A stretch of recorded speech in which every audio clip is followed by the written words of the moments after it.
အားလုံးပဲမြင်လာပါဒီနေ့ကတော့ကမ္ဘာယဉ်ကျေးယောဂနေ့အထိတ်မှတ်ကျမကြီးအသိပညာပေးပွဲလေးပဲပြောကြမှာဖြစ်ပါတယ်ကျွန်တော်တော့ပေါမခဒေါက်တာရဲထွန်းစုံနဲ့ရင်ကောင်အထူးသမားတော်ကြီးတယောက်ဖြစ်ပါတယ်ဒီနေ့ပြောမယ့်အပိုင်းကတော့ကျွန်တော်နှစ်ပိုင်းခွဲပြီးတော့ပြောပါမယ်ပထမပိုင်းအနေနဲ့ကတော့ကမ္ဘာယဉ်ကျေးယောဂနေ့ပေါ့နော်အကြောင်းကိုပြောကြပါမယ်ဘယ်လိုဖြစ်ပေါ်လာတာလဲဘာကြောင့်လုပ်ရတာလဲဘယ်နေ့တွေလဲဆိုတာလေးပြောပါမယ်ဒုတိယအကြောင်းအရာကတော့ယဉ်ကျေးနဲ့ပတ်သက်တဲ့ယောဂပေါ့နော်ယောဂသတ်မှတ်ချက်ကဘယ်လိုလဲဘာကြောင့်ဖြစ်တာလဲပြီးရင်ဘယ်လိုယောဂကိုဘယ်လိုလက္ခဏာတွေရှိတယ်လဲဘယ်လိုယောဂကိုသတ်မှတ်မလဲနောက်ဘယ်လိုကုသမလဲဆိုတာလေးအပိုင်းနှစ်ပိုင်းခွဲပြီးတော့ကျွန်တော်ပြောပါမယ်ပထမပိုင်းအနေနဲ့တော့ကမ္ဘာယဉ်ကျေးယောဂနေ့ပေါ့နော်အဲ့တော့ကမ္ဘာယဉ်ကျေးယောဂနေ့ကကျွန်တော်တို့မပြောခင်ပထမဦးဆုံးယဉ်ကျေးတွေနဲ့ပတ်သက်ပြီးတော့ကျွန်တော်တို့ယောဂသတ်မှတ်တာတွေဒီပြီးလို့ရှိရင်ယောဂဘယ်လိုဖြစ်ပေါ်နေလဲပြီးလို့ချင်းယောဂရဲ့ကုသမှုဓာတ်တွေကို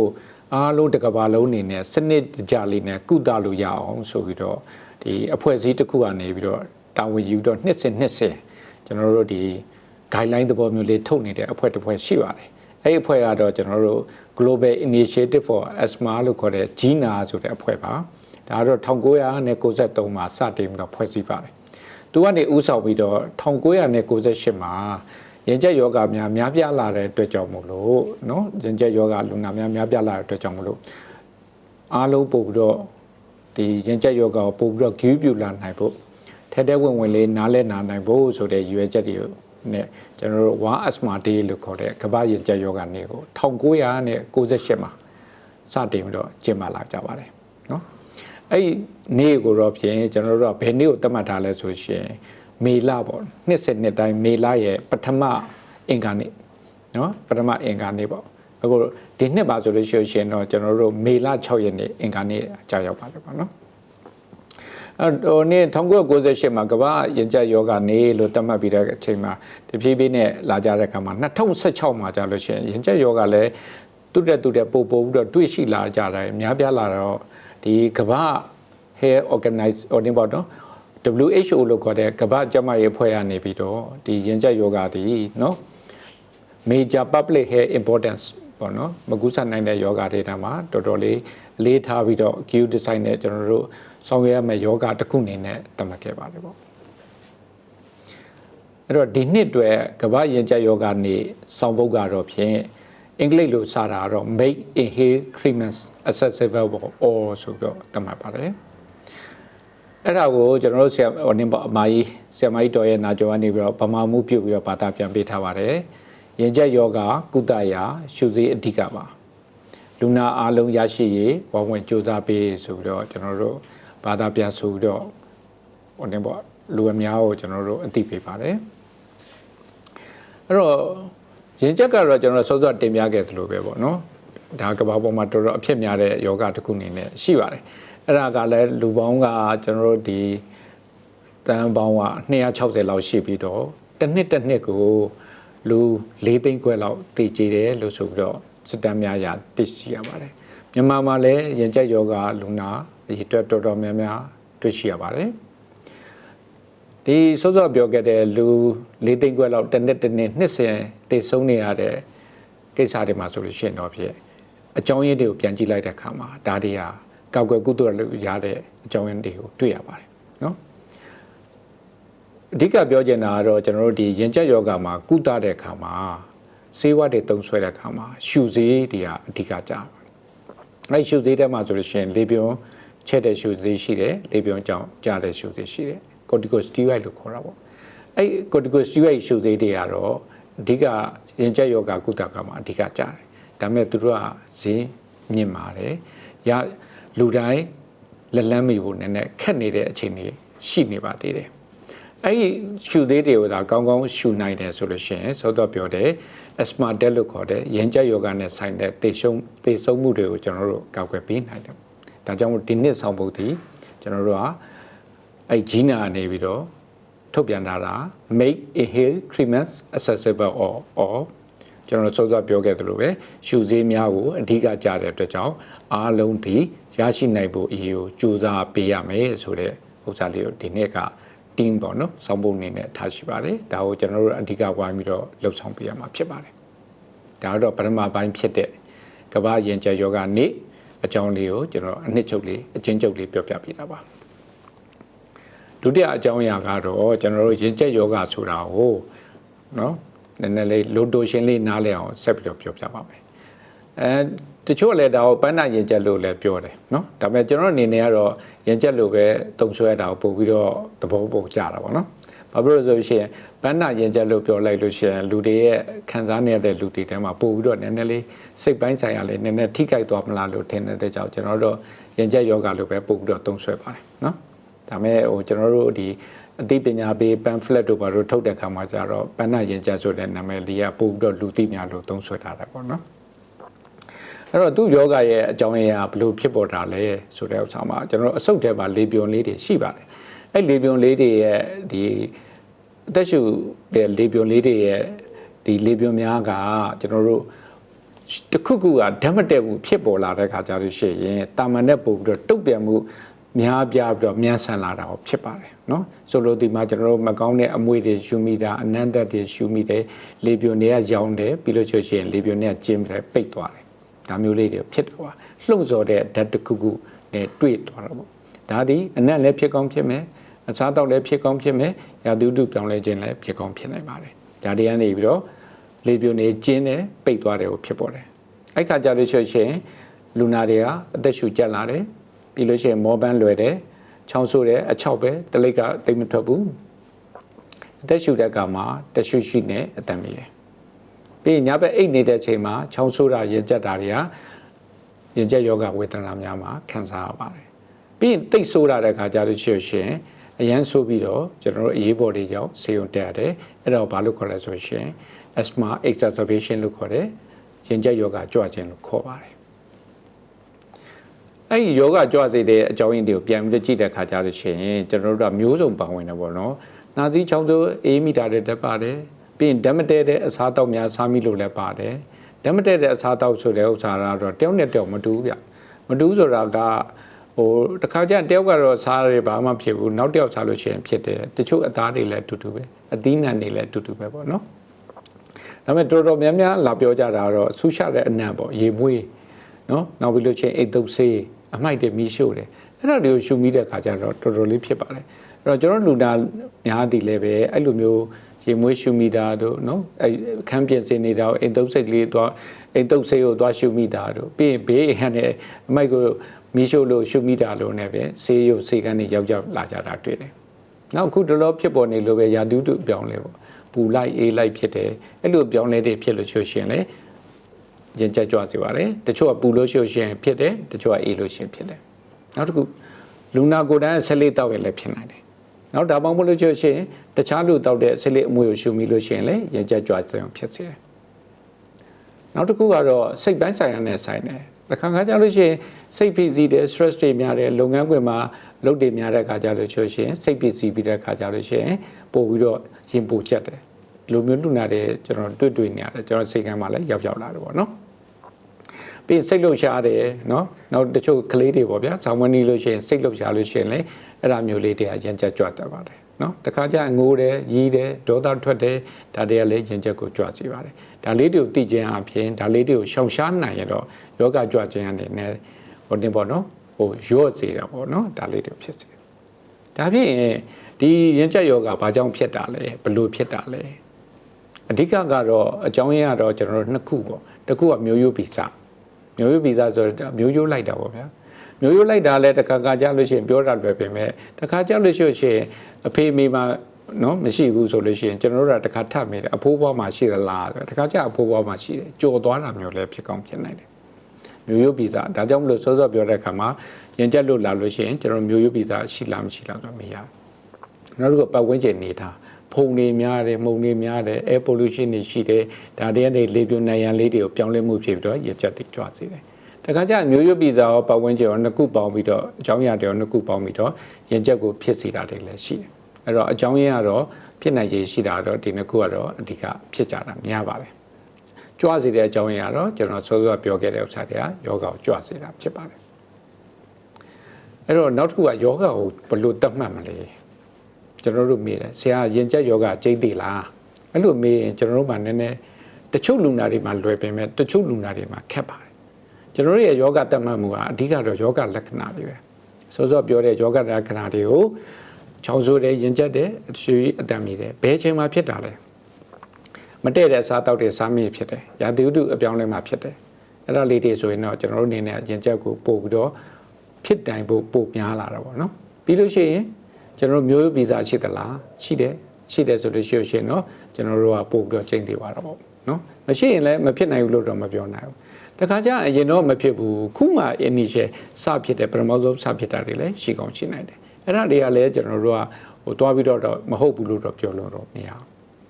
းနောက်တစ်ခုကျွန်တော်လေမုတ်အားတိုင်းကိရိယာနဲ့တွားတယ်အဲ့လေမုတ်အားတိုင်းကိရိယာနဲ့တွားတဲ့အခါကျလို့ရှိရင်ကျွန်တော် peak flow လို့ခေါ်တယ်ဒါတွေကလည်းလူသုံးတော့နည်းနည်းနေတယ်ကျွန်တော်တို့တော့များသောအားဖြင့်နည်းနည်းလေးအသုံးများစေချင်တာပေါ့ peak flow လေးကိုမှုတ်ပြီးမနေ့နဲ့ညနဲ့ကွာခြားချက်ရှိသလားနောက်ပြီးလို့ရှိရင်ကျွန်တော်တို့ဒီကုသမှုပေးလိုက်တဲ့အခါကျလို့ရှိရင်တိုးတက်လာသလားเนาะတိုးတက်လာပြီဆိုလို့ရှိရင်တော့ကျွန်တော်တို့ကပြောင်းလဲမှုရှိတာပေါ့ airway ပြောင်းလဲမှုလေးရှိတယ်ပြောင်းလဲမှုရှိရင်တော့ကျွန်တော်တို့ရင်ကျက်ဘက်ကိုပို့ပြီးတော့ချိန်သိတယ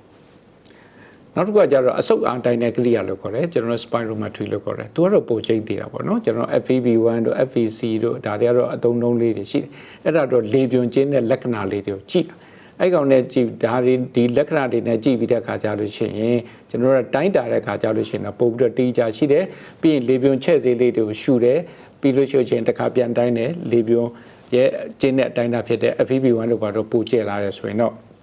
ကျွန်တော်တို့ကဒါတော့ airway reversibility ရှိတယ်ပို့ချင်းတည်တယ်လို့ပြောတယ်ဒါပေမဲ့ spirometry ကကျွန်တော်တို့ရရှိနိုင်မှုသုံးစွဲနိုင်မှုနည်းနည်းလေးအခက်အခဲရှိနေပါသေးတယ်လူတိုင်းမတော့ဒီပေါ်နေရာတကာမှာမရရှိနိုင်သေးဘူးပြီးရင်လုတ်တဲ့ကျွန်တော်တို့ operator ရောဒီပေါ်လူနာကိုယ်တိုင်ကလိုက်ပြီးတော့လုပ်ရတဲ့ procedure အပိုင်းမှာရောနည်းနည်းလေးကျွမ်းကျင်မှုနည်းနည်းလေးဒီပေါ်တော့တိတိကျရှိမှုလိုတာပေါ့အဲ့တော့နှစ်ချုပ်ပြောလို့ရှိရင်တော့ကျွန်တော်တို့ဒီရင်ချက်ကိုကုသတဲ့အခါကြာလို့ရှိရင်ကျွန်တော်တို့ကအဓိကတော့လက္ခဏာတွေနဲ့နောက်တစ်ခုကကျွန်တော်တို့တုတ်ပြန်မှုကိုကြည့်ပြီးတော့ပဲကျွန်တော်တို့ကတွားကြတာဖြစ်ပါတယ်နော်ယောဂလက္ခဏာနောက်တစ်ခုကတော့ဒီယောဂတွေနဲ့တွဲပြီးတော့ဖြစ်လာမှာဥပမာပြ TB ယောဂတွေရှိမလားနမိုနီးယား chest infection လို့ခေါ်တဲ့အဆုတ်ပိုးဝင်ခြင်းတွေရှိမလားဆိုတာတော့ကျွန်တော်တို့ဓမ္မမရရတဲ့တော့ရိုက်ကိုရရပါတယ်ဒီရင်ပတ်သက်မှရိုက်ပြီးတော့ပဲကျွန်တော်တို့ကကြည့်ဖို့လိုပါတယ်ပေါ့နော်ဒါဓမ္မရိုက်လို့တော့ဒါကြီးကတော့ဒါရင်ကျက်ဖြစ်တယ်လို့မဖြစ်တယ်လို့မရှိပါဘူးအဲ့တော့တစ်ခါခါကျရင်လူနာတွေကြားထဲမှာဘာဖြစ်နေဆိုရင်ကျက်ကမကျိန်းသေးဘူးဖြစ်တာတို့ပြီးလို့ရှိရင်ကျွန်တော်ဓမ္မရိုက်လိုက်တယ်ဓမ္မကြီးမှာဘာမှမတွေ့ဘဲနဲ့ကျွန်တော်ဘာလို့ချောင်းဆိုးတာလဲရင်ကျက်တာလဲလို့မေးခံရတတ်ပါတယ်များသောအားဖြင့်လေပြွန်လမ်းကြောင်းတွေမှာတော့များသောအားဖြင့်တော့ဒီဓမ္မမှာရိုက်လို့ရှိရင်မပေါ်တတ်ပါဘူးပေါ့နော်အဲ့တော့ကျွန်တော်တို့ရင်ကျက်ယောဂကိုကုသရင်ဘာတွေရွယ်ချက်တွေကိုထားမှာလဲအဓိကတော့ကျွန်တော်တို့ကရင်ကျက်ယောဂကိုပြောင်းကုသလို့မရပါဘူးများသောအားဖြင့်တော့ကျွန်တော်တို့ယောဂလက္ခဏာမပေါ်အောင်ထိန်းချုပ်လို့ရနိုင်တယ်နောက်တစ်ခါပါဆိုရင်ရင်ကျက်ယောဂကြောင့်ဆိုတော့ကျွန်တော်တို့ပထမဆုံးတင်ပြထားတဲ့သေဆုံးခြင်းမရှိအောင်ယောဂကြွခြင်းတွေမရှိအောင်နောက်ပြီးတေးသေးချာချာကိုရင်ကျက်ကိုမကုရင်ကျွန်တော်တို့နောက်ပိုင်းပြောင်းလဲသွားတဲ့နာတာရှည်အဆုတ်ပွားလေပြွန်ခြင်းပေါ့နော် COPD အဖြစ်ကိုမပြောင်းအောင်ဆိုတဲ့နော်ဒီပေါ်ကာကွယ်ပေးရမယ်ဆိုတဲ့ရည်ရွယ်ချက်တင်နဲ့ကျွန်တော်တို့ကုသတာပါထိုနည်း၎င်းပဲဆေးတွေကိုအလွန်ကြုံသုံးခြင်းအဖြစ်ဘေးထွက်ဆိုးကျိုးတွေမရှိအောင်လဲကာကွယ်ပေးလို့ရပါတယ်အဲ့တော့ရင်ကျက်ယောဂကိုကုသတဲ့အခါမှာပထမဦးဆုံးအရေးကြီးဆုံးတည်းကျွန်တော်တို့ကုသတဲ့ဆရာဝန်ဒီလူနာကိုရင်ကျက်ယောဂအကြောင်းအခုကျွန်တော်ပြောသလိုပဲနော်တေးချာချာလေးပြောပြနိုင်မယ်နောက်ပြီးလို့ရှိရင်ဆောင်းလေးတွေပြောပြနိုင်မယ်ဆိုလို့ရှိရင်တော့တော်တော်ထိရောက်မယ်ဥစ္စာပါဒါ asthma education လို့ခေါ်ပါတယ်အရင်အရေးကြီးတဲ့အပိုင်းကလည်းပါဝင်ပါတယ်ပြီးရင်ဆိုတော့ကျွန်တော်ပြောခဲ့သလိုပဲယောဂကြွစေတဲ့လက္ခဏာတွေကိုကျွန်တော်တို့ပြောပြပေးရမယ်တူးချင်းစီလဲကောက်ကိုပဲတိရှိပြီးတော့ဆောင်ရှားနိုင်မယ်ဆိုလို့ရှိရင်တော့ယောဂကြွတဲ့ဥစ္စာတွေပို့ပြီးတော့နှစ်ဖြစ်ပြီနောက်တစ်ခုကဇေဝနဲ့ကုသတာရှိတယ်ဇေဝမဟုတ်တဲ့ကုသတာမျိုးရှိပါတယ်အဲ့တော့ဇေဝနဲ့ကုသတာဆိုလို့ရှိရင်ကျွန်တော်တို့လေပြွန်ချဲ့ပြီးတော့ရှူတဲ့ရှူသေးတွေရှိတယ်လေပြွန်အကြောင်းကြားစေတဲ့ရှူသေးတွေရှိတယ်လေပြွန်ချက်တဲ့ရှူသေးတွေကတော့ကျွန်တော်တို့ bronchodilator လို့ခေါ်တယ်လေပြွန်အကြောင်းကြားတဲ့ရှူသေးတွေကတော့ corticosteroid တွေလို့ခေါ်တယ်နောက်ပြီးလို့ရှိရင်တောက်ဆေးရင်တော့ aminophylline အုပ်စုတွေရှိခဲ့တယ်နောက်ပိုင်းကျတော့ကျွန်တော်တို့အသုံးနည်းသွားပါတယ်ဘာလို့ရင်တုံနာနဲ့ နော် side effect တွေများလို့ပါထိုးဆေးတွေကတော့ပုံမှန်အားဖြင့်တော့မသုံးပါဘူးဘယ်ချိန်မှာသုံးလဲဆိုတော့ကျွန်တော်တို့ယောဂကြွပြီးတော့ဆေးရုံရောက်တဲ့အခါမျိုးကြလို့ရှိရင်တော့လိုအပ်တော့ hydrocortisone ထိုးတာတို့ပြီးစက်ကြီးနဲ့ဒီ nebulizer ရှူပေးတာတို့အဲ့ဒါမျိုးတွေတော့ကျွန်တော်တို့လုပ်ရပါတယ်နော်ဆိုတော့ကျွန်တော်ပြောတဲ့ရှူသေးဆိုတာ inhaler ပါလက်နဲ့ကင်ပြီးတော့ရှူသေးပါအာဖျန်းဆေးတို့လည်းအများသိကြတယ်ဒါပေမဲ့ကျွန်တော်တို့တော့အာဖျန်းဆေးတဲ့ဆိုလို့ရှိရင်ရှူသေးဆိုတဲ့အသုံးလုံးလေးကိုပို့ပြီးတော့သုံးစေချင်ပါတယ်အာဖျန်းရဲ့တော့ပါဇက်တစ်ဘက်ဖြန်းပြီးတော့အဆုတ်တဲမဝင်လို့ပါ